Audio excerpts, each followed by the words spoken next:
ठीक है, करें स्टार्ट। देखो चैप्टर का नाम है आप लोग इन्फ्रेंशियल स्टैटिस्टिक्स। शुरू में कुछ डेफिनेशंस है, कुछ आइडियाज है, पहले उन पे एक एक करके अच्छे से बात कर लेते हैं।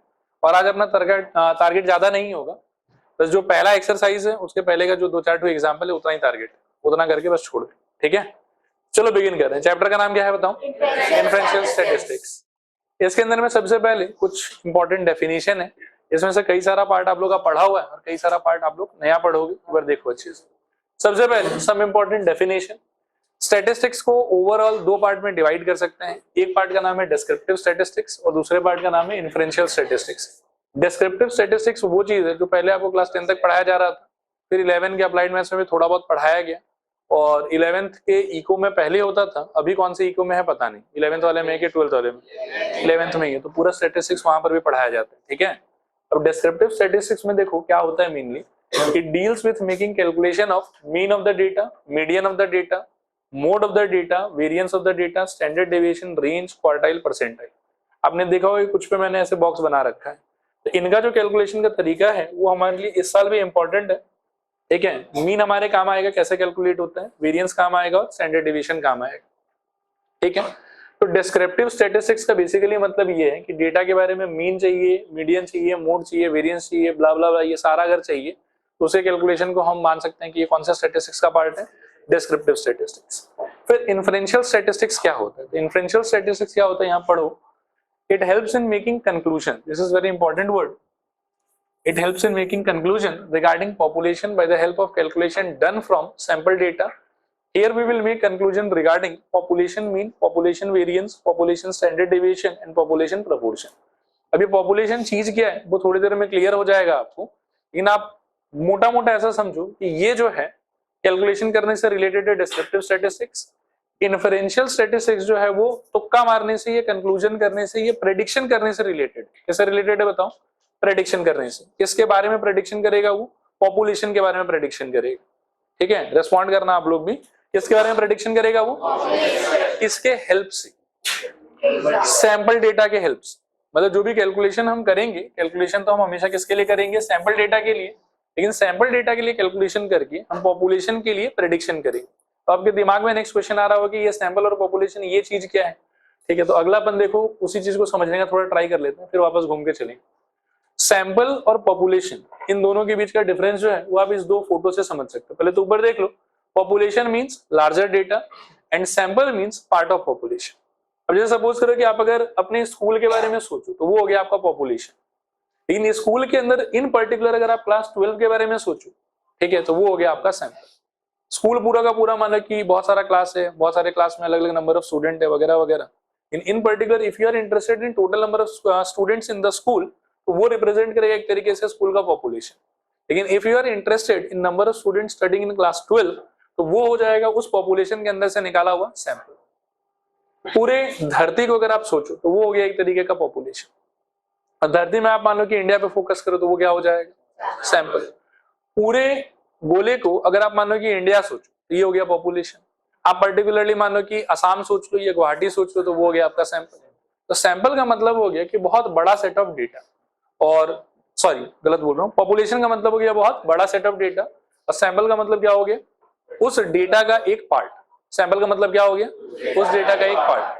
और ये जो है अब शायद ज्यादा समझ में आएगा आपको, डिस्क्रिप्टिव और इन्फ्रेंशियल स्टैटिस्टिक्स। डिस्क्रिप्टिव स्टैटिस्टिक्स क्या करता है कि सैंपल के बारे में मीन, मीडियन, मोड, ये कोई भी ऐसा चीज अगर आपको चाहिए तो उसका कैलकुलेशन कैसे किया जाएगा, उसका फॉर्मूला क्या होगा, नहीं होगा, इन सब चीज का आइडिया आपको बताता है कौन सा स्टैटिस्टिक्स? Descriptive statistics. और इन्फ्रेंशियल स्टैटिस्टिक्स क्या करता है कि वो पॉपुलेशन के बारे में तो कम आता है, ये प्रेडिक्शन करता है। अब बोलोगे सर पॉपुलेशन का प्रेडिक्शन क्यों करता है? प्रॉपर्ली कैलकुलेट क्यों नहीं कर सकता? एक एग्जांपल देता हूं मैं आपको। मैं अगर आपको बोलूं कि आपके अपने स्कूल का सारा स्टूडेंट्स का हाइट का मेरे को एवरेज चाहिए, ठीक है, तो आपके स्कूल के केस में एक्चुअली पॉपुलेशन में कोई बहुत ज्यादा बड़ा नहीं है, हार्डली कितना स्टूडेंट होगा, 2000, 2500, 3000, बहुत मैक्सिमम तो 5000, उससे ज्यादा स्टूडेंट तो किसी स्कूल के पास नहीं है गुवाहाटी में। तो 5000 लोगों का फिर भी ये ठीक है कि अपन सारे स्टूडेंट का हाइट वाइट नाप के और सबका ओवरऑल एवरेज ले सकते हैं, लेकिन again it is going to be very time consuming tedious task. ठीक है, इसी चीज को मैं थोड़ा सा और बड़ा करता हूं। आप मान लो कि ऐसे सोचो, मेरे को अर्थ का जितना भी लोग जहां जहां पे रहता है, चाइनीज लोग को भी ले लो, अपन लोग को भी ले लो, अफगानिस्तान वाला लोग को भी ले लो, अमेरिकन लोग को भी ले लो, सबको ले लो, और धरती पे जितना भी इंसान है, जितना भी ह्यूमन बीइंग है, सबका एवरेज हाइट चाहिए मेरे को। ये मेरा task. Is it really possible कि आप सारे लोगों का हाइट जाके नापोगे? मतलब ये सर्वे करते करते आपका जीवन पार हो जाए, सर्वे लेकिन पूरा नहीं हो पाएगा। फिर क्या होगा, जितना दिन में आपका सर्वे चलेगा, कई सारा नया नवजात शिशु लोग आ जाएगा दुनिया में, कई लोग दुनिया छोड़ के चला जाएगा, बोले कि डेटा लिया तो था लेकिन अब चचा नहीं रहे दुनिया में। तो कुछ भी हो सकता है। तो आप समझो कि ये जो टास्क है ना आपका, उसको एक्चुअली इस आइडिया से एग्जीक्यूट करना नहीं पॉसिबल है। अर्थ के हर आदमी का हाइट का एवरेज अगर आपको चाहिए तो आप नहीं कर पाओगे। तो आप इसको क्या कर सकते हो कि अर्थ के अलग अलग एरिया से आप छोटा छोटा कुछ टुकड़ा उठा लो। मान लो कि इंडिया से 100 आदमी ले लो, चाइना से 100 आदमी ले लो, पाकिस्तान से 100 आदमी ले लो, बांग्लादेश से भी 100 आदमी ले लो, अमेरिका से भी 100 आदमी ले लो, तो 100 आदमी लेना फिर भी पॉसिबल है, ठीक है। और उन सारे 100 आदमी लोग का हाइट वाइट आप नापो, नाप के उसका एवरेज निकालो, इसके एवरेज के बेसिस पे आप अर्थ के सारे लोगों का एवरेज कितना होगा, ठीक है, वो प्रेडिक्शन करने का ट्राई करो। और यही तरीका होता है, इसी चीज को हम लोग बोलते हैं इन्फ्रेंशियल स्टैटिस्टिक्स। इनफैक्ट दुनिया में आप ऐसा समझो कि जितना भी इंडेक्स आता है ना यूएन का, कि इस कंट्री में बहुत मतलब क्या है कि हंगर है, बहुत मतलब समझ लो पॉवर्टी है, ये है वो है, तो आपको ऐसा अगर लगता होगा कि वो लोग हर फैमिली से जाके मिलता है, तो आप रिकॉल करो कि लास्ट टाइम यूएन वाले का फोन आपके पास कब आया था, कि आपका फैमिली रिच है कि नहीं, ठीक है, नहीं आया था ना आपके पास में। तो एक्चुअली में वो लोग क्या करता है कि वो लोग हर फैमिली को डील करता ही नहीं, वो लोग अपने हिसाब से वो लोग को जहां जहां लगता है कि अच्छा हाँ ठीक है यहाँ से ले सकते हैं हम लोग, ठीक है, वहां से वो लोग कुछ परिवार लोग को लेता है, उनका अपना जो भी सर्वे करना है करता है, और उसके बेसिस पे जो डेटा वहां से निकला उसको फिर एक वर्ड होता है एक्स्ट्रापोलेट, कि इन लोग का अगर ऐसा है तो बाकी लोग का भी ऐसा ही रहेगा, ठीक है। ऑब्वियसली ये 100% परफेक्ट मेथड नहीं है, लेकिन हमारे ऑब्जेक्टिव को फुलफिल करने के लिए यही एकमात्र तरीका है। अगर हम पॉपुलेशन जो कि एक्चुअली बहुत लार्जर डेटा है उसका कुछ भी कैलकुलेट करने का ट्राई करेंगे बिना बेईमानी किए, ईमानदारी से, कि नहीं हम सारे सैंपल पॉइंट को मतलब क्या कि देखेंगे और कुछ कैलकुलेट करेंगे, तो दैट इज कंप्लीटली मतलब समझ रहे हो बोगस एक्टिविटी, कर ही नहीं पाओगे उसको। इतना ज्यादा टाइम एनर्जी और रिसोर्स उसमें खर्चा हो जाएगा कि रिजल्ट आते आते ही मतलब उस रिजल्ट का रिलेवेंस खत्म हो जाएगा। तो इसीलिए हम लोग करना क्या पड़ता है कि हम लोग को इन्फ्रेंशियल स्टैटिस्टिक्स में पॉपुलेशन के बारे में देना तो होता है कंक्लूजन, और मैं इसको कंक्लूजन नहीं बोलूंगा, अपने हिंदी में सबसे बढ़िया है कि तुक्का मार, ठीक है, तुक्का मारेंगे पॉपुलेशन के बारे में, किसके हेल्प से, सैंपल के हेल्प से। तो करना क्या है आपको कि पूरा का पूरा पॉपुलेशन रहेगा आपके पास में, उसके अंदर से एक पार्ट निकाल के उठाओ, उस पार्ट के लिए कुछ कुछ कैलकुलेशन करो जो भी आपको पूछा हुआ उसके हिसाब से, और पार्ट का जो भी आंसर आया बेस्ड ऑन दैट आप पॉपुलेशन के बारे में प्रेडिक्शन करो।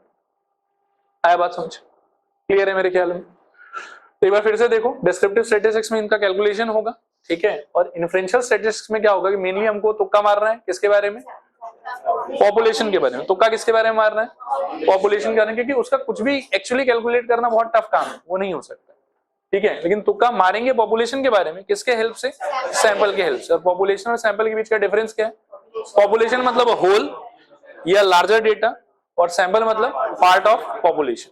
क्लियर है मेरे ख्याल में। और तुक्का मारेंगे क्या क्या चीज का, पॉपुलेशन मीन का तुक्का मारेंगे, पॉपुलेशन वेरिएंस का मारेंगे, पॉपुलेशन स्टैंडर्ड डिविएशन का मारेंगे, और पॉपुलेशन प्रपोर्शन का मारेंगे। और इनका तुक्का मारेंगे किसके हेल्प से, सैंपल मीन के हेल्प से, सैंपल वेरिएंस के हेल्प से, सैंपल स्टैंडर्ड डिविएशन के हेल्प से, और सैंपल प्रपोर्शन भी होता है कुछ, वो आगे आ जाएगा, सैंपल प्रपोर्शन के हेल्प से। क्लियर है मेरे ख्याल में यहाँ तक, पॉपुलेशन और सैंपल का डिफरेंस भी क्लियर है।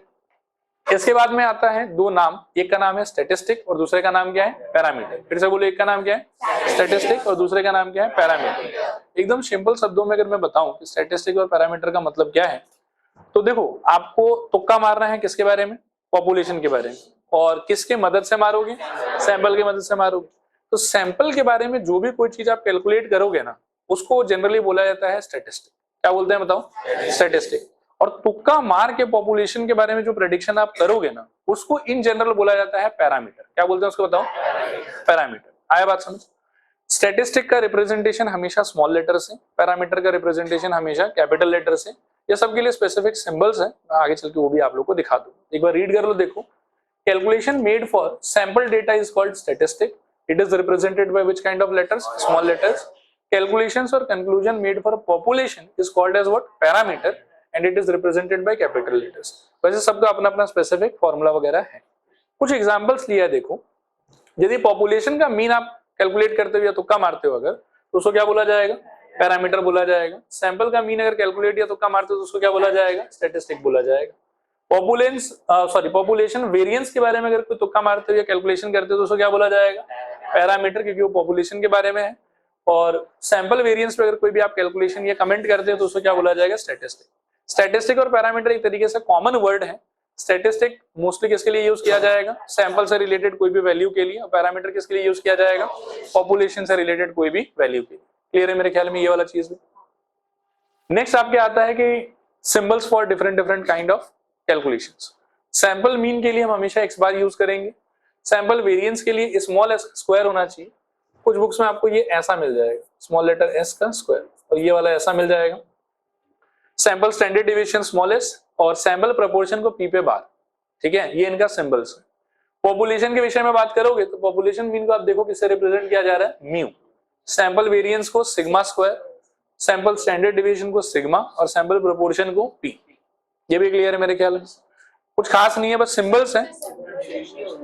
कौन सा, सैंपल प्रोपोर्शन और ये वाला ना, अच्छा अच्छा अच्छा अच्छा, ओ ये टाइप करते समय गड़बड़ हो गया, इसको पॉपुलेशन के लिए सोचो, ठीक है,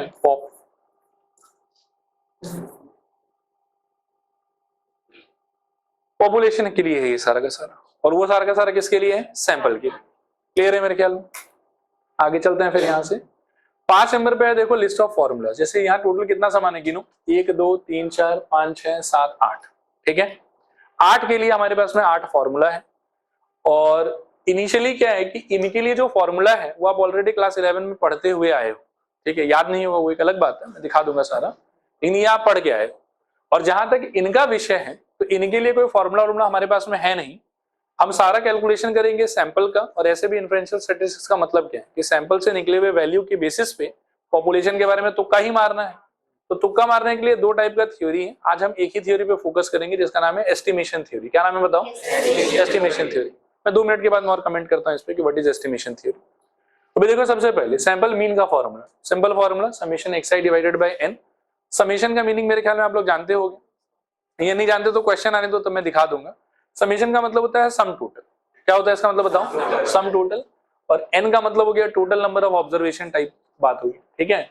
सैंपल वेरिएंस के लिए हो जाएगा देखो sigma xi minus x bar का whole square divided by n। इन पे मैं भी ज्यादा कमेंट नहीं करूंगा, क्वेश्चन जब करूंगा तब खोल के बता दूंगा कैसे टेबल बनाना है, कैसे कैलकुलेट करना है। सैंपल स्टैंडर्ड डिवीजन का मतलब हो जाएगा रूट ओवर वेरिएंस, ये सेम प्रोबेबिलिटी वाला, ठीक है। फिर उसके बाद में सैंपल प्रोपोर्शन, या इसको कई बार सैंपल प्रोबेबिलिटी भी बोलते हैं। प्रोपोर्शन मतलब probability, is equals to p bar is equals to x divided by n। और x का मतलब हो गया frequency of the observation x, और n का मतलब हो गया टोटल नंबर ऑफ ऑब्जर्वेशन। वही जो प्रोबेबिलिटी के लिए करते थे फेवरेबल डिवाइडेड बाय टोटल, वैसा ही कोई बात है। तो x के लिए जितना भी फेवरेबल आउटकम होगा वो ऊपर, और जितना भी टोटल आउटकम होगा वो कहां चला जाएगा, नीचे। तो देखो एस्टिमेशन थ्योरी क्या बोलता है, एस्टिमेशन थ्योरी बोलता है कि पॉपुलेशन का और सैंपल का जो भी ये समानुमान का कैलकुलेशन होता है, एस्टिमेशन थ्योरी के हिसाब से सैंपल मीन का जो आंसर है वही पॉपुलेशन मीन का आंसर होना चाहिए। ये एस्टिमेशन थ्योरी बोलता है, ठीक है। और what is properly estimation theory, इन सब की डिटेल्स में हम लोग को नहीं जाना है। हमारे काम का एक ही चीज है, वो ये है कि एस्टिमेशन थ्योरी से इसकी सैंपल मीन का वैल्यू और पॉपुलेशन मीन का वैल्यू क्या होगा, सेम। सैंपल वेरिएंस का वैल्यू, पॉपुलेशन वेरिएंस का वैल्यू क्या होगा, सेम। सैंपल स्टैंडर्ड डिविएशन का वैल्यू, पॉपुलेशन स्टैंडर्ड डिविएशन का वैल्यू क्या होगा, सेम। सैंपल प्रोपोर्शन का वैल्यू और पॉपुलेशन प्रोपोर्शन का वैल्यू क्या होगा, सेम। तो इनका फॉर्मूला आ गया अपने पास में, ठीक है। तो इससे हम कैलकुलेशन करेंगे और इससे जो भी आंसर आएगा वी विल क्लेम कि पॉपुलेशन का भी ऐसा ही होना चाहिए, ठीक है। एक चीज का लेकिन थोड़ा कैच है कि सैंपल वेरिएंस और सैंपल स्टैंडर्ड डिवीजन, ये जब आपने क्लास 11 में पढ़ा होगा, इको में चाहे मैथ्स में, तो वहां पर नीचे ना n रहता है, ठीक है। लेकिन इस साल जब आप पॉपुलेशन के लिए कहीं पर भी कैलकुलेशन वगैरह बुक्स वगैरह में देखोगे तो n की जगह वो लोग n-1 यूज कर लेते हैं, ठीक है। अब इन दोनों में देखो कोई वैसा फर्क वर्क है नहीं, आप n यूज करो या n-1 यूज करो, दोनों से आंसर में थोड़ा सा इधर उधर होगा, लेकिन दोनों आंसर को ही करेक्ट माना जाएगा। क्लियर है। लेकिन क्वेश्चन में अगर चला के बोल दिया कि पॉपुलेशन के बारे में कुछ भी कैलकुलेट करना है तो इट वुड बी बेटर कि आप n-1 वाले को फॉलो करो। और कभी अगर चला के बोलता है कि सैंपल मीन का वैल्यू बताओ, क्वेश्चन में अगर बोल रहा है कि पॉपुलेशन मीन का वैल्यू बताओ, तो ये फॉर्मूला ये सेम है। पॉपुलेशन वेरिएंस का वैल्यू बताओ तो आप ये वाला यूज करो, ये पॉपुलेशन स्टैंडर्ड डिविएशन का वैल्यू बताओ तो आप ये वाला यूज करना। लेकिन चला के अगर वही बोलता है कि नहीं हमको सैंपल वेरिएंस चाहिए, या हमको सैंपल स्टैंडर्ड डेविएशन चाहिए, तब आप n की जगह मतलब n-1 की जगह क्या यूज करोगे, n। लेकिन अगर पॉपुलेशन का कुछ भी करना है ना, इट वुड बी बेटर कि गो विद दिस फॉर्मूला। ठीक है, इसका और कोई मैथमेटिकल एक्सप्लेनेशन नहीं है कि n का n-1 कैसे हो गया, बस ये है कि कुछ लोग इसको फॉलो करता है, कुछ लोग उसको फॉलो करता है। तो सैंपल के बारे में चला के अगर पूछे तो हम इसको यूज करेंगे, लेकिन क्वेश्चन में फाइनल आउटकम अगर हमको पॉपुलेशन के बारे में देना है तो we shall go for this formula. ठीक है, वेरिएंस और स्टैंडर्ड डेविएशन, इन्हीं दो में फर्क है, बाकी दो तो सेम ही है। पॉपुलेशन मीन देख लो और सैंपल मीन देख लो, बोथ आर सेम। हाँ, लेकिन सिंबल्स का थोड़ा ध्यान रखेंगे। पॉपुलेशन मीन में सिंबल क्या हो जाएगा, म्यू। सैंपल मीन में क्या हो जाएगा, एक्स बार। फिर पॉपुलेशन प्रोपोर्शन उधर था पी बार, इसमें आ जाएगा पी। बाकी फॉर्मूला सेम। ठीक है, और ये फॉर्मूला सेम क्यों होता है, क्योंकि एस्टिमेशन थ्योरी ऐसा बोलता है। एस्टिमेशन थ्योरी क्या बोलता है कि सैंपल का जो मीन आना चाहिए वही पॉपुलेशन का मीन होना चाहिए, सैंपल का जो वेरिएंस आना चाहिए वही पॉपुलेशन का वेरिएंस होना चाहिए, सैंपल का जो स्टैंडर्ड डेविएशन होना चाहिए वही पॉपुलेशन का स्टैंडर्ड डेविएशन होना चाहिए, और सैंपल का जो प्रोपोर्शन होना चाहिए वही पॉपुलेशन का भी प्रोपोर्शन होना चाहिए। This is said by whom, estimation theory. Clear है मेरे ख्याल में यहाँ तक? बस खत्म। 2-3 क्वेश्चन है वो कर लेते हैं, पहला पार्ट ओवर। पढ़ो फटाफट। पहला क्वेश्चन ये है कि द फॉलोइंग डेट, देखो एक second, the following data are in the form of simple sample, कुछ दिया हुआ हम लोग को। What is the point estimate of population mean? तो मीन में तो मेरे ख्याल में दोनों का फॉर्मूला सेम ही है। ठीक है, लिखो population mean, population mean is equals to, symbol क्या था इसका, mu, is equals to, formula was same, summation xi divided by n। अब देखो समेशन xi का क्या मतलब है, ये जो आपका वेरिएबल है ना, इन्हीं को बोला जाता है x1, x2, x3, x4, x5 और x6। समेशन xi का मतलब उन सारे का सम टोटल। ठीक है, तो क्या हो जाएगा बताओ? नहीं, वो नहीं चाहिए मुझे। 5 प्लस 8 प्लस 10 प्लस 7 प्लस फिर से 10 फिर प्लस 14 अपॉन में कितना बताओ? 1 2 3 4 5 6। अच्छा, ऊपर कितना आ रहा है सम टोटल? 54 अपॉन 6 कट के कितना आ जाएगा? 9। ये आपका आंसर है। हाँ, क्लियर है मेरे ख्याल में? समझ में आया पूरा? नेक्स्ट देखो, what is the point estimate of population standard deviation? एक बार फॉर्मूला रिकॉल कर लो, क्या था पहले? तो सिंबल क्या था इसके लिए? सिग्मा मेरे ख्याल में, and it was root under summation of xi minus x bar का whole square divided bye n-1। ये फॉर्मूला था। ठीक है, अब देखो इसको कैसे कैलकुलेट करना है थोड़ा मैं समझा देता हूँ। इट वुड बी बेटर कि अगर आप एक टेबल बना के रख लो। पॉइंट एस्टिमेट मतलब कुछ नहीं, उसका वैल्यू ही पूछ रहा हो। और पॉइंट एस्टिमेट का मतलब अगर सिंपल सेंस में बताऊं तो ये फॉर्मूला लगा। ये फॉर्मूला जो हमको मिला है वो एस्टिमेशन थ्योरी से ही मिला है, और पॉइंट एस्टिमेट मतलब स्पेसिफिक वैल्यू आएगा इसका, और वो वैल्यू अपन इस फॉर्मूला से कैलकुलेट कर सकते हैं। क्लियर है मेरे ख्याल में?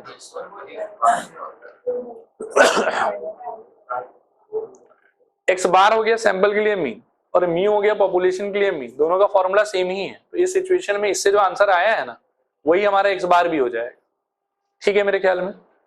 अब देखो इसको थोड़ा समझो कि कैसे करना है, ध्यान से सुनते जाना, कहीं कंफ्यूजन हो तो पूछ लेना एक बार। हाँ, अब एक बात देखो कि इसमें क्या क्या चीज मेंशन किया हुआ है। xi है, xi के बाद में क्या है, x बार है, फिर दोनों का डिफरेंस है, और नीचे n-1 का स्ट्रक्चर लिखा हुआ है। तो मेरे ख्याल में आप 3 कॉलम का एक टेबल अगर बना लो तो सेफ रहेगा। पहले कॉलम में हम लिख सकते हैं xi, दूसरे कॉलम में हम लिख सकते हैं xi माइनस x बार, और थर्ड कॉलम में हम लिख सकते हैं xi माइनस x बार का होल स्क्वायर। ठीक है, x का वैल्यूज, ये xi का वैल्यूज क्या क्या है देखो यहाँ पे, बता दो तो एक बार। 5 8 10 7 10 40 7 10 40। ठीक है मेरे ख्याल में? x बार मतलब हो गया मीन, और पॉपुलेशन का मीन और सैंपल का मीन सेम ही होता है, तो मीन अपना कितना आ रखा है बताओ? 9। तो यहाँ क्या आएगा बताओ? 5 माइनस 9 कितना आ जाएगा? -4। नेक्स्ट वाले में 8 minus 9 -1, 10 minus 9 1, 7 minus 9 -2, 10 minus 9 1, 14 minus 9 कितना हो जाएगा? 5 मेरे ख्याल में। फिर इसका भी कोई काम है नहीं हमारे जीवन में, काम किसका है? इसके स्क्वायर का। तो ये हो जाएगा 16, ये कितना हो जाएगा? 1 1 4 1 25। यहां तक समझ में आया? जो फर्स्ट बेंच में बैठ के नींद मार रहे हैं, एक्स बार मतलब समझाया तो यहाँ पे देखो, एक्स बार मतलब सैंपल का मीन, और सैंपल का मीन और पॉपुलेशन का मीन का फॉर्मूला है सेम। तो हमने इस क्वेश्चन में पॉपुलेशन का मीन निकाला, इसी का सेकंड पार्ट डील कर रहे हैं, तो एक्स बार का मतलब हो जाएगा वही मीन का वैल्यू, तो यहाँ पर हो जाएगा हम लोग के लिए 9। अच्छा, और कोई कंफ्यूजन है कि ठीक है यहाँ तक सब कुछ? अच्छा, समेशन सिंबल लगाने का मतलब है कि इस कॉलम में आने वाले सारे एंट्री पॉइंट का सम टोटल। अब बताओ मेरे को सम टोटल कितना हो जाएगा? 16 1 मतलब पूरा बताओ एक बार, 48 ही आ रहा है पक्का? तो यहां पर हम कह सकते हैं कि summation xi minus X bar का whole square is equal to how much? 48। अब इस फॉर्मूला के अकॉर्डिंग अगर आप सॉल्व करोगे तो सिग्मा इक्वल टू देखो क्या आ जाएगा, रूट अंडर ऊपर आएगा मेरे ख्याल में कितना 48 और नीचे कितना हो जाएगा n-1 के हिसाब से 6 ऑब्जर्वेशन था ना, और तो 6 - 1 का वैल्यू 5। अब 48 बाय 5 कितना है कैलकुलेट करो, तो रूट अंडर कितना चाहिए आपको 9.6। ठीक है, अब ध्यान से सुनना, जो लॉन्ग डिवीजन मेथड है स्क्वायर रूट निकालने का, वो मैं आज एक बार कोशिश कर लेता हूँ for the first and last time सिखाने का, और आज के बाद में ये आपको पता होना चाहिए। हालांकि मैं अगले क्लास में ना ट्राई करूंगा कि स्क्वायर रूट निकालने का एक शॉर्टकट भी आपको बताऊं, उससे एग्जैक्ट स्क्वायर रूट तो नहीं निकलता लेकिन आसपास का आंसर निकल जाता है। तो अगर बहुत कॉम्प्लिकेटेड अगर हो तो आप वो शॉर्टकट यूज कर रहे हैं ट्राई करना, बाकी लॉन्ग डिवीजन भी आपको पता होना चाहिए। ठीक है, चले आगे। तो यहाँ देखो एक बार लॉन्ग डिवीजन मेथड से कैसे निकाल सकते हैं। मान लो कि आपको चाहिए रूट ओवर, ऐसे रैंडमली बात कर रहा हूँ 23.04 चाहिए, सोचो ऐसे। तब वो करना है क्या होता है कि पॉइंट के लेफ्ट साइड में पेयर्स बनाना होता है, एक पेयर ऐसा, और राइट साइड में पेयर बनाना होता है। लेफ्ट साइड में पेयर बनाना आप ना मतलब पॉइंट के जस्ट बगल से स्टार्ट करोगे और धीरे धीरे लेफ्ट की तरफ मूव करते जाओगे। जैसे एक और डिजिट अगर होता, मानो कि 5 होता, तो वो यहाँ ऐसे पड़ा रहता। अगर 54 होता मतलब 5423.04 होता तो 54 एक और पेयर हो जाता। ठीक है, इस तरीके से पहले पेयर बनाना होता है। पेयर बनाने के बाद में क्या है, आप देखो यहाँ पे एक सेकेंड, पेयर बनाने के बाद में जैसे ये पहला पेयर हो गया आपका लेफ्ट हैंड साइड पे, तो इससे डीलिंग स्टार्ट करना है आपको, और आपको ये इमेजिन करना है कि what is the smallest perfect square which is either equal to this और less than this, not more than this 4। मतलब परफेक्ट स्क्वायर इज 16। ठीक है, और 16 किसका स्क्वायर है? तो 4 का स्क्वायर है, तो आधा 4 यहां लिखा जाएगा, आधा 4 यहां लिखा जाएगा। अब 4 4 जो 16 है वो यहां लिखा जाएगा। फिर इनका आप डिफरेंस ले लो, डिफरेंस कितना आएगा बताओ? वो 7 यहां आ गया। यहां पे जो है वो जो भी नंबर यहां बन रहा है ना उसका डबल लेना है। इसका डबल कितना हो जाएगा बताओ? 8। फिर बीच में आपकी ये डेसिमल पॉइंट आ रहा है, इसको आप खींच के ऊपर ले लो यहां। ठीक है, उसके बाद में जो ये है पेयर, पेयर उतारो यहाँ पे, तो क्या हो जाएगा बताओ? 0 4। अब आगे प्रोसीड करने का तरीका ये है कि अगर आप 1 यूज करते हैं तो आपको यहाँ 1 लिखना होगा, यहाँ 1 लिखना होगा, इसको मल्टीप्लाई करना पड़ेगा 1 से, जो यहाँ लिखा है ना वो वाला, और इसका आंसर कितना आएगा 81। तो you are suppose to apply 81 ही। ठीक है, मान लो किसी व्यक्ति को सोचना है ऐसा 2 यूज करने का मन है, तो वो क्या करेगा कि 2 यहां लिखेगा, 2 यहां लिखेगा और इसको फर्दर मल्टीप्लाई करेगा 2 से ही, तो कितना मिलेगा उसको बताओ? 164, और 164 यहां लगा देगा। और ये तुक्का आपको मारते रहना। कब तक मारते रहना है? जब तक इसके आसपास आप ना पहुंच जाओ, मतलब आस ही पहुंचना है, पास नहीं पहुंचना है। आप इसको क्रॉस नहीं कर सकते, इसके पीछे ही रहना पड़ेगा आपको। और ऐसा जो भी लार्जेस्ट नंबर आप इमेजिन कर पाते हो उसके अकॉर्डिंगली हम आगे बढ़ेंगे। यहाँ पे क्या हो जाएगा बताओ? 8, और ये मैंने शायद परफेक्ट नंबर मतलब परफेक्ट स्क्वायर ही चूज कर लिया, तो ये पूरा हो ही जाएगा। 8.8 सॉरी अगर 88 होगा यहाँ पे। तो अगर आप यहाँ पे 8 लगाते हो तो यहाँ पर भी आपको 8 लगाना होगा, और 8 × 88 कितना हो जाएगा? 704 ही हो जाएगा शायद। तो 704 और ये कट गया आपका आंसर हो गया root under 23.04 is equal to कितना? 4.8। समझ में आया? एक कोई ऐसा घटिया नंबर भी ले लेते हैं, आप ऐसे रैंडमली कुछ भी बोल दो 4 डिजिट का, बीच में पॉइंट बिठा देना। 8586 देखो 85.86 ऐसा ले लेते हैं। आप लोग एक बार मोबाइल निकाल के चेक कर लो कि इसका आंसर क्या होना चाहिए, अकॉर्डिंगली अपन बात भी कर लेंगे। क्या लगाएं पहले बताओ? इससे और बड़ा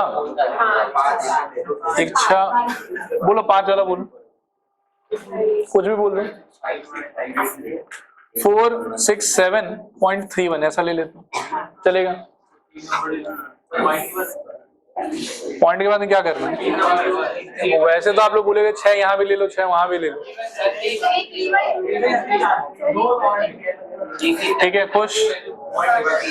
अब देखो, अब जब पेयर बनाने का स्टार्ट करोगे तो यहाँ पहला पेयर हो जाएगा, यहाँ आपके पास में कुछ बचा है तो पेयर तो नहीं कर सकते उसको। राइट हैंड साइड जब स्विच करोगे तो 31 का पहला पेयर होगा, और राइट हैंड साइड में हमारे पास में बहुत शक्ति है, हम जब भी चाहे 0 तो लगा ही सकते हैं बाद में, उसका कोई फर्क नहीं पड़ता। तो राइट हैंड साइड वाला हमेशा पेयर हो ही जाएगा, ठीक है, ठीक है।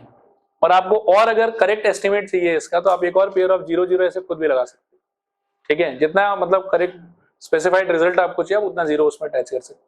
क्लियर है मेरे ख्याल में? बाकी प्रोसेस सेम ही है, इसी तरीके से स्टार्ट करेंगे। पहले क्या लगाएंगे सोचो, 2, तो यहाँ भी 2 और यहाँ भी 2, 2 2 से कितना आ जाएगा 4। अब ये तो कट गया पूरा, और 2 का डबल कितना हो गया, वो यहाँ आ जाएगा, और यहाँ से कितना उतरेगा बताओ, 67। अब आप सोचो कि क्या लगा सकते हैं 2 लगाने से तो शायद 84 हो जाएगा, तो 1 ही लगाना होगा, तो 1 यहाँ पे, और 1 × 41 कितना हो जाएगा 41, डिफरेंस लोगे तो 6, और 6 - 4 का वैल्यू 2, ठीक है यहाँ तक। अब ये पॉइंट काट के यहाँ चला जाएगा और पेयर उतरेगा यहाँ से 31, ठीक है। और यहाँ लिखते समय आप इस पॉइंट को इग्नोर कर दो, जो नंबर है उसको देखो, 21 है, 21 का डबल कितना हो जाएगा 42, तो यहाँ आप लिख लो 42, ठीक है। अब आपको सोचना है कि इसमें अपन क्या लगा सकते हैं, बोलो। 5 अगर लगाते हो तो 2000 और 125, 5 तो लगा ही सकते हैं शायद। 6 का सोच लो एक बार, 6 लगा सकते हैं, तो 6 लगा लो, यहाँ 6 आ जाएगा और यहाँ 6 आ जाएगा, और मल्टीप्लाई करके बताओ कितना आ रहा है। 2556। सब्ट्रैक्ट करो, 11 में से 6 गया 5, 12 में से 5 गया 7, बाकी खत्म, 75 बचेगा शायद। फिर एक और पेयर है आपके पास में 40, ठीक है। और अब यहाँ पे लिखने के लिए 216 का डबल चाहिए आप, तो 216 का डबल कितना हो जाएगा बताओ, 432, और सेम ही ड्रामा आपको वापस करना है, ठीक है। तो मेरे ख्याल में 1 ही होगा, ठीक है, तो ये हो जाएगा 4321। बहुत जल्दी वापस है, खाली समय है आपके पास में, तो और करेक्ट रिजल्ट पाने के लिए आप एक और पेयर ऑफ 0, एक और पेयर ऑफ 0 लगा सकते हैं पहले, और जो भी आंसर आएगा वहां से राउंड ऑफ कर सकते हैं, ठीक है। बाकी समय अगर कम है, आपको पेपर में बाकी कुछ आता है तो अपन यहाँ रुक सकते हैं। प्रोसेस ठीक है मेरे हिसाब से समझ में आ गया होगा। एक बार कैलकुलेटर से चेक कर लो, चेक करो ये आंसर सेम है कि नहीं।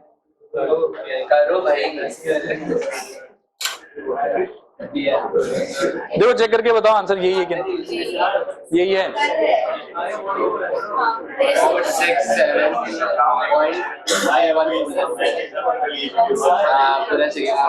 ठीक है, अच्छा सुनो, मेरे ख्याल में समझा दिया मैंने आप लोगों को।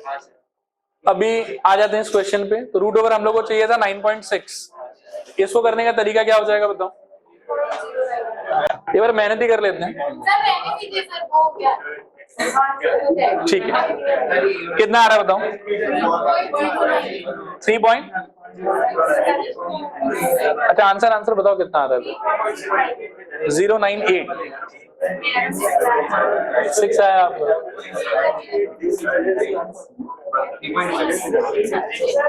हाँ नहीं है अपने पास भी।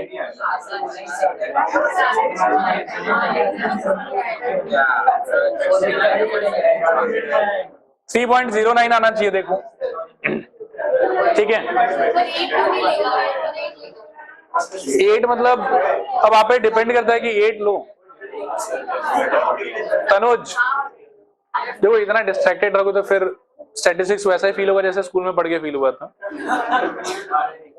तो प्लीज वैसे मत करो, थोड़ा ध्यान दो। ये समझ में आया आप लोग? और ये जो कैलकुलेशन है देखना ध्यान से, ये कैलकुलेशन क्लियर है कि नहीं क्लियर है?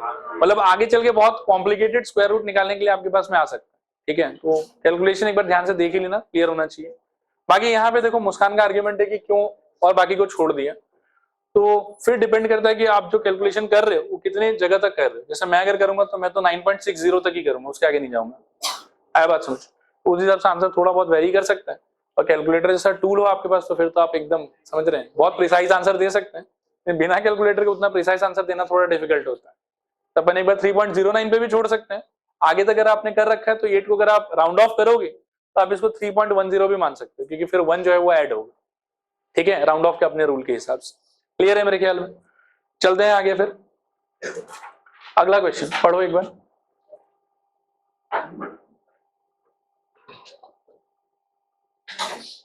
In a survey question for a sample of 200 individuals, 80% gave response yes, 100 gave no, and 20 gave no response. What is the point estimate of the proportion of the population who responded yes?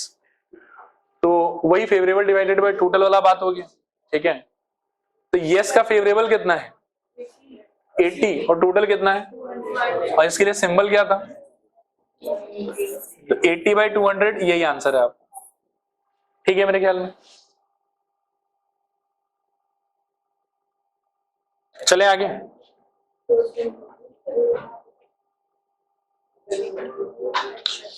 वो सब मैं मान के चल रहा हूं कि आप खुद करोगे। हाँ, फेवरेबल बाय टोटल कितना आ रहा है? 0.4 चल रहा है आगे फिर।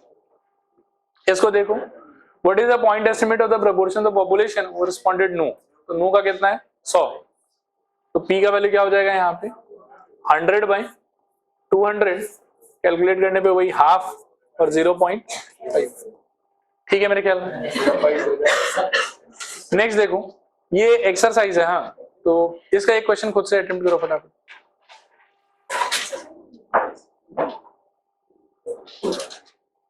इसमें मैं देख लेता हूँ, कुछ अगर अनोखा है तो वो करवा देते हैं। बाकी पहला एक्सरसाइज हो गया आप लोग, अब कर सकते हैं। आया क्या पहला आंसर? पार्ट 1 के लिए आंसर कितना आ जाएगा?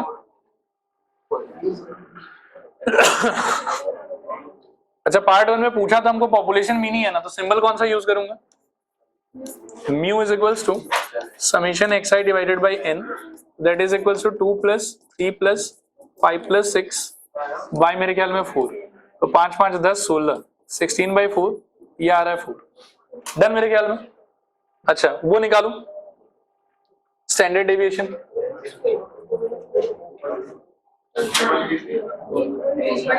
आ गया क्या स्टैंडर्ड डेविएशन? थोड़ा मुझे हेल्प करो, बहुत लोग मुझे लग रहा है कि भटक चुके हैं।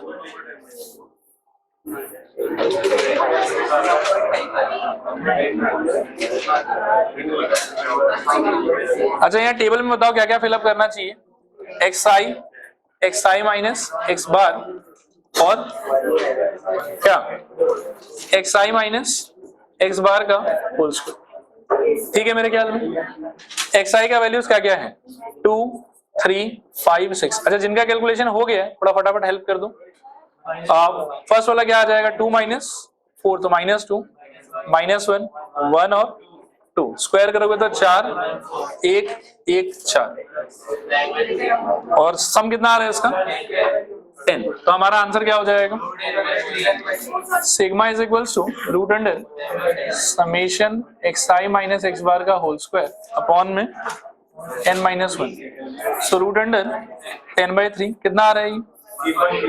3.33। और ये वाला फिर से देखो, एक बच्चे का डिमांड है कि फिर से स्क्वायर रूट निकाल के दिखा दें।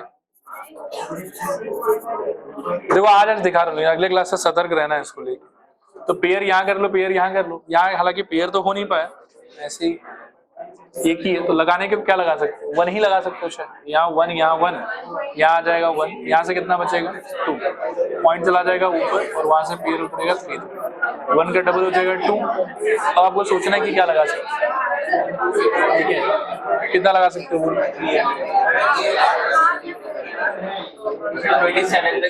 7 तक जा रहा है। 28 चेक करो एक बार। 28 का कितना? ज्यादा हो रहा है। 2 to 4 तो चलेगा। 29 लगाऊं कि 8 लगाऊं? 8। 224 आगे भी जाएगा ही, बट हमारा कंसर्न नहीं, हमारा आंसर। अच्छा सुनो, यही आंसर आया सबका।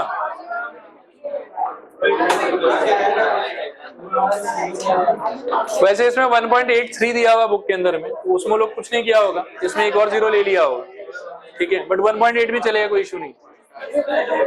अच्छा ये आ गया सबका, आगे चल रहे हैं। ये वाला करो, ये वाला करो फटाफट।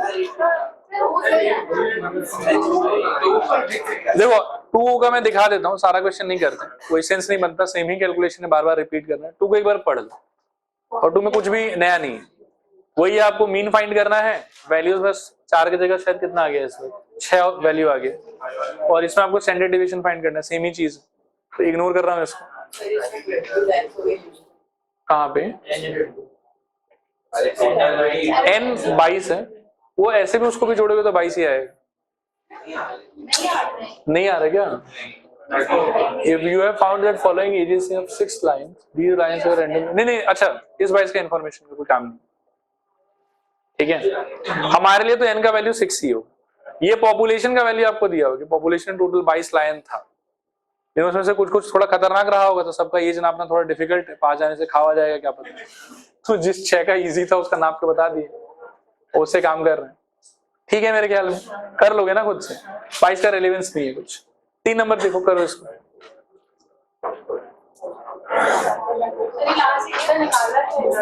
कैसे पढ़ो ना, पढ़ो पहले, पढ़ लो। अच्छा ये हो गया पढ़ना, निकालना आप लोग को ये है पहले मीन, और फिर वही स्टैंडर्ड डेविएशन ही निकालना है आप लोग। अभी मीन के लिए करोगे क्या ये बताओ मुझे। Total by total number of observation, तो यूनिट सोल्ड का वैल्यू ये है, ऊपर का जो ये नंबरिंग है ना, वो कोई काम का नहीं, मेनली यही समझने का है। यहाँ 5 ऑब्जर्वेशन है, 5 का सम ले लो, डिवाइडेड बाय 5 कर दो, लिखो आंसर क्या हो जाएगा। 94 plus 100 plus 85 plus 94 plus 92 by 5, लिखो लिखो लिखो, लिख लो, और लिख लिया तो मुझे बता दो। 94 प्लस कितना, 100 प्लस कितना, 85 प्लस 94 प्लस 92 अपॉन कितना, 5, कितना आ रहा है सॉल्व करके, 465 बाई 5, और कितना आ जाएगा, ये आपका म्यू का वैल्यू हो गया, और म्यू भी यही हो गया, x बार भी यही हो गया, ठीक है। अब नेक्स्ट आपको निकालना है स्टैंडर्ड डेविएशन, करो हाँ नंबर, मैं एक बार दिखा दूं। पहले कॉलम में 94, 100, 85, 94, 92, सेकंड कॉलम में डिफरेंस, तो डिफरेंस मेरे ख्याल में कितना था ये 93 ना, तो पहले वाले में 1, फिर 7, फिर कितना आ जाएगा 5 3 8 -8, फिर नेक्स्ट वाले में 1 और नेक्स्ट वाले में -1। कोई एक स्टूडेंट मुझे भी बता दो तो मैं भी डेटा लिख देता हूँ यहाँ पे। एक्सआई कितना था पहला, 94, 100, 85, 94, 92,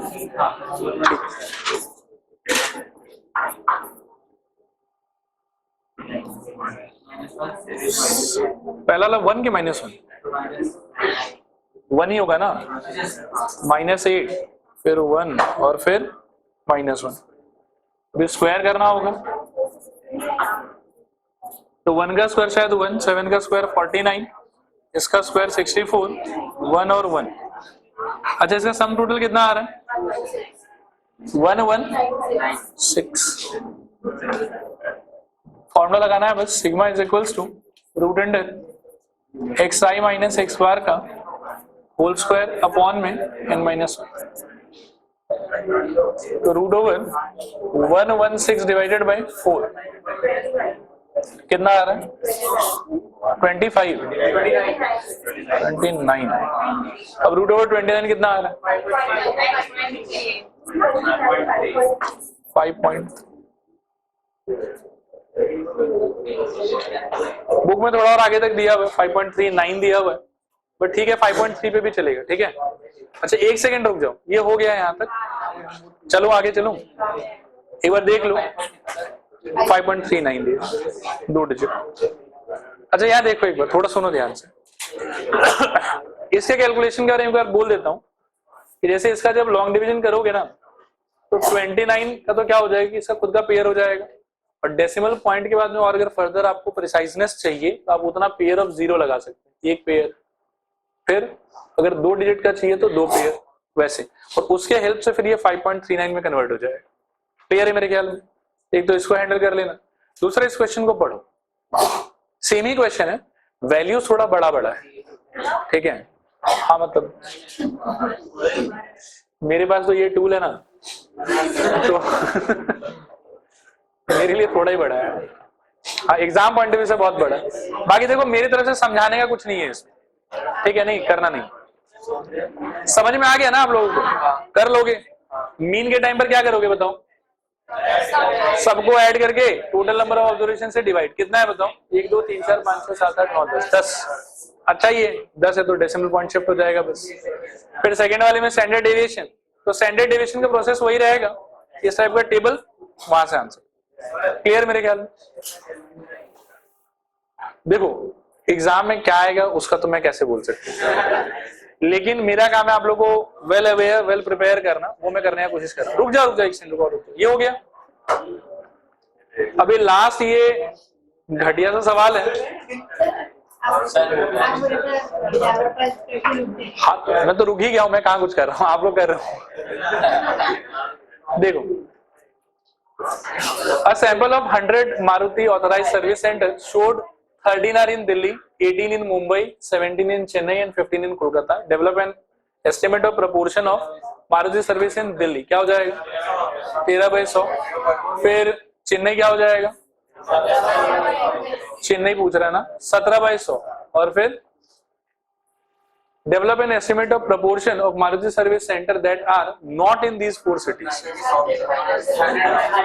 100 में से इन सबको भगा दो, जो बचेगा that divided by 100। क्लियर है मेरे ख्याल में? तो स्टैटिस्टिक्स का पहला पार्ट खत्म आप लोग, ठीक है।